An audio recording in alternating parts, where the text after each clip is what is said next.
내연기관 버스를 살펴보겠습니다. 조건은 고급 좌석 버스여야 합니다. 현재 국산 버스를 제작할 수 있는 브랜드 가운데 단 한쪽 그룹에서만 가능합니다. 이건 역효과로 작용하고 말았습니다. 내연기관 차량, 수소자동차도 포함할 수 있지만 아무래도 흔히들 이야기하는 것은 가스나 기름으로 움직이는 자동차일 겁니다. 자동차는 내연기관과 함께한 역사가 오래됐으며 이전부터 엔진으로 움직이는 자동차 대수는 아주 많았습니다. 버스도 예외가 없죠. 우리 주변에서 디젤이나 가스로 움직이는 버스를 어렵지 않게 볼 수 있는 것도 그동안 내연기관 버스를 꾸준히 도입한 것의 결과입니다. 요즘에는 전기 자동차도 볼 수 있지만 대수가 늘어난 것은 비교적 최근의 일입니다. 하이브리드 자동차도 공도를 주행하지만 해당 종류는 결국 내연기관 엔진이 돌아가게 되어 있습니다.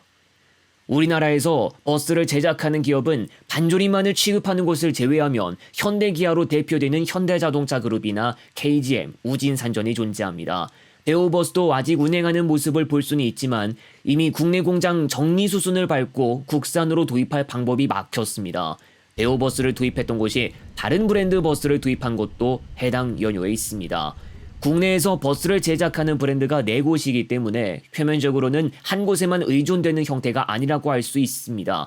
시내나 마을버스 영역의 관점에서 살펴봤을 때는 현대와 KGM, 우진산전 모두 9m급과 11m급 버스를 내놓았고 7m급 모델도 이미 내놓았거나 출시를 준비하고 있습니다. 다만 여기에는 순국산이 아닌 것도 있기 때문에 좀 더 살펴볼 필요가 있습니다. 좌석형 모델도 현재는 현대자동차 그룹이나 KGM, 우진산전에서도 주문 가능한데 KGM은 아직까지 일반 좌석에 해당하는 스마트 110이 정도만 나왔고 우진산전은 중국산 반조립인 아폴로 1200 고급 좌석만 있습니다. 지금까지 이야기했던 것들은 사실 전기버스에 해당되는 내용입니다. 전기버스를 도입해야 한다면 현대, KGM, 우진산전 중 하나를 택해서 하겠지만 주제를 바꾼다면 이야기는 확 달라집니다. 그것도 광역버스, 고속시외버스라면 말입니다. 여기서 한 가지 짚고 넘어가야 할 사항이 있습니다. 우진산전은 모든 모델에 해당하고 KGM은 스마트 110G를 제외하면 가스나 기름으로 움직이는 차량이 전혀 없습니다. 아예 디젤 버스를 제작한 경험이 있는 곳은 현대자동차 그룹이 유일합니다. 광역버스나 고속시외버스에서는 심각한 문제로 자리 잡고 있는데 이에 대한 설명이 좀 필요합니다. 광역버스는 전기나 수소차를 도입하지 않는 이상 CNG 버스를 주로 쓰고 고속시외버스는 디젤 버스를 주로 쓰게 되는데 CNG나 디젤이면서 전장 12m급의 규격을 만들 수 있는 곳은 현대자동차 그룹밖에 없습니다. 이전까지 우리나라에서 가스나 디젤로 움직이는 고급 좌석 버스를 제작할 수 있는 곳은 현대, 기아, 대우까지 3곳이었지만 앞서 말했듯 대우버스가 국내 공장을 정리했기 때문에 선택지가 줄어들게 된 것입니다. KGM 버스는 한국 화이바의 차량 부서 시절부터 역사가 이어지는데 역시 CNG 버스를 만들어 왔지만 디젤 버스는 없었고 TGM이나 에디슨 모터스 시절을 거치는 중에 고급 좌석 버스를 정식으로 내놓은 적도 없습니다. 그 사이 전기버스 모델을 더 추가했고 우진산전의 경우에도 CNG나 디젤 버스를 내놓은 경험 자체가 없습니다. 광역버스와 고속시외버스에서 최근에도 이어지고 있는 신형버스 출고 지연, 현대 유니버스 CNG나 디젤은 2년치 밀렸고 기아 그랜버드는 3년치 밀렸다는 이야기가 전해져 오고 있습니다. 또 수소 고급 좌석 버스도 현대자동차가 아니면 소화할 수 있는 곳이 현재로선 없는데 유니버스 FC2B는 별도 문의가 필요하다고 알려져 있습니다.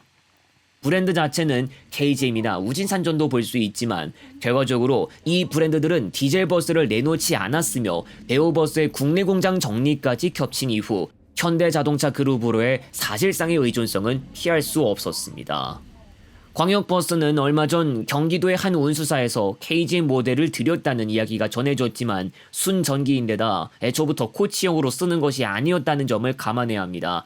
완전한 고급 좌석 버스를 생각하면 우진산전 아폴로 1200이 있지만 앞서 말했듯 중국산 반조립인데다 시내버스 틀에 해당하는 노선에서는 주로 쓰이는 사양인 폴딩 도어도 아닙니다.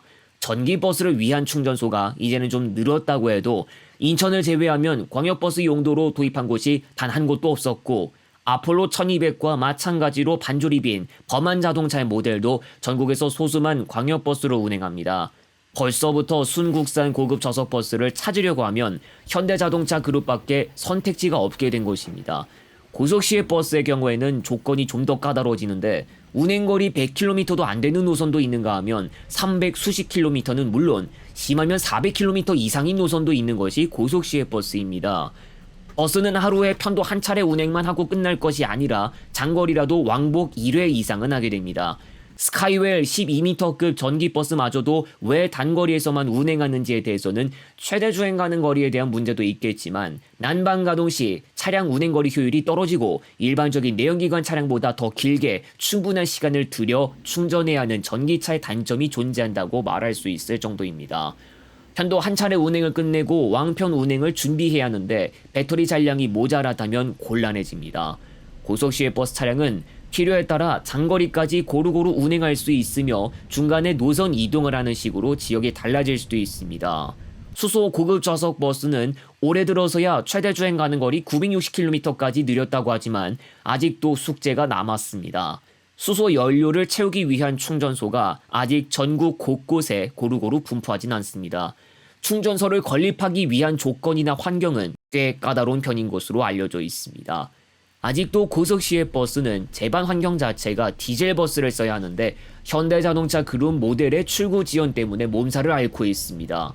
광역버스도 순국산 고급 좌석 버스 모델을 생각하면 역시 현대자동차밖에 없습니다.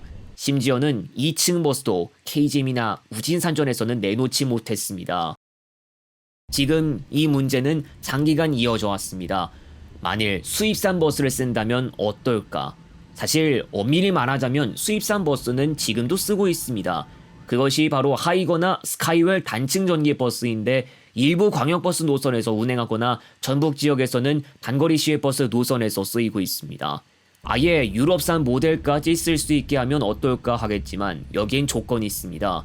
우리나라 공도에서 주행하려면 폭 2.5m를 만족하는 차량이어야 하는데 외제버스 가운데서는 폭 2.5m를 넘는 모델이 있습니다. 우선 이 부분은 규정을 개정하는 시기거나 우리나라 공량용 모델을 따로 출시하는 식으로 해결해 볼 수 있겠으나 차후의 문제까지는 손쓰지 못합니다. 우리나라는 이미 유럽산 브랜드 버스를 시내버스나 광역버스에서 운행했던 바가 있습니다. 그런데 공급망이나 수리 및 정비 문제가 지적됐는데 이미 2000년대 서울 시내버스에서 200호 굴절버스가 운행됐을 때부터 부품 공급 문제로 차량 한 대가 몇 주 동안 운행을 못했고 우려 또한 언급되기 시작했습니다. 경기도에서 운행된 만트럭버스 코리아 버스 역시 공급망이나 수리 문제를 피하지 못했습니다. 특히 2층 버스는 유로6 세대 트럭과 함께 엔진 결함을 제대로 맛봤습니다. 외산 버스가 퀄리티를 강화해서 출시한다고 해도 공급망을 해결하지 못하고 문제가 생겨 부품 교체나 정비 및 수리에 차질이 생긴다면 차량을 세워야 할 수 있고 노선 운행에도 공백이 발생할 우려가 있습니다. 차라리 공급망이 빽빽한 상태에서 질 좋은 버스를 도입하는 게 사후 관리가 쉽겠다고 할 수 있을 정도입니다. 이미 이 타이틀로 된 영상에서도 한마디 했지만 단순히 차량을 구매하고 도입하는 것으로만 끝날 게 아니라 규정에 의거한 내구 연한을 채워가면서 사후 관리를 하는 것까지 그 일련의 과정이 바로 버스 운영의 전반입니다.